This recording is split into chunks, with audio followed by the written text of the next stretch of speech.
I wouldn't be standing here doing this job without one specific man. It sounds like an exaggeration, but it's the absolute truth. In 2007, a 15-year-old kid sat in front of a screen and watched his world change forever. It wasn't just a game, it was a shift in reality. And behind that shift was a name that would define 2 decades of my life: Vince Zampella. Before 2007, I was a different kind of gamer. I grew up on point-and-click adventures and Grand Theft Auto, played at way too young an age. I was rooted in single-player experiences, safe, predictable. But then, the landscape shifted. A game arrived that didn't just ask for my time, it demanded my obsession. It taught me about community, design, and the rhythm of war. Today, I want to tell you the story of how a developer didn't just build a franchise, but actually shaped a human being. This is a love letter to the shooter genre, and the man who reinvented it. To understand the end, we have to go back to the beginning. Long before I knew his name, Zampella was already pulling the strings of my imagination. He was the lead designer on Medal of Honor, Allied Assault. I remember sitting there, heart pounding. The Omaha Beach landing sequence. It was terrifying. It was visceral. It felt like Saving Private Ryan, a movie my dad had shown me. My dad used to subject me to all the classics: The Great Escape, A Bridge Too Far. Sundays were for war heroes, so naturally, I wanted to live those battles. But when news broke about Call of Duty 4, Modern Warfare, I was skeptical.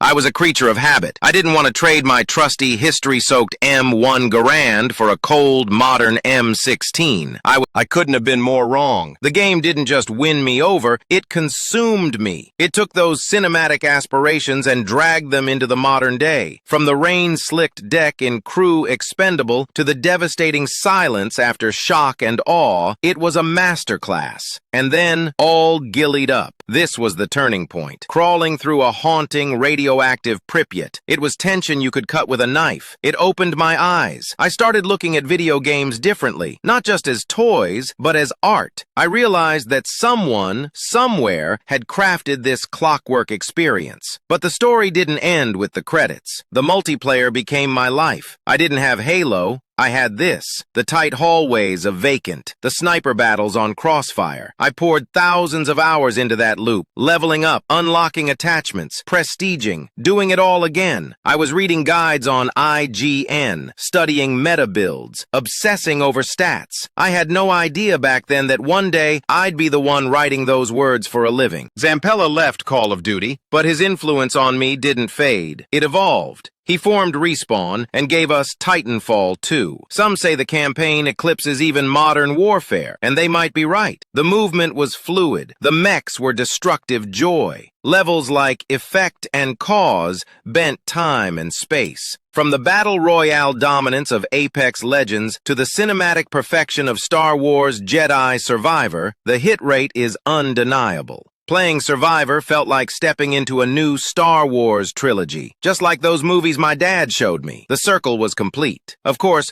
no one man makes these games alone. It takes an army of artists and engineers. But there is no denying the impact Vince Zampella has had. He didn't just make shooters, he made memories. I look back at the thousands of hours lost to these games. But were they lost? No. They engaged me. They inspired me. They made me think deeper about design, about storytelling, about how we interact with media. I've never met Vince, but on a personal level, I am incredibly grateful. Because if it wasn't for that stranglehold these games had on my imagination, I wouldn't be lucky enough to write about them today. So to Vince, I simply say, thank you. What is the one game developer or game that changed the trajectory of your life? Let me know in the comments below. And if you enjoyed this story, please like and subscribe for more deep dives into the games that make us who we are. I'll see you in the next one.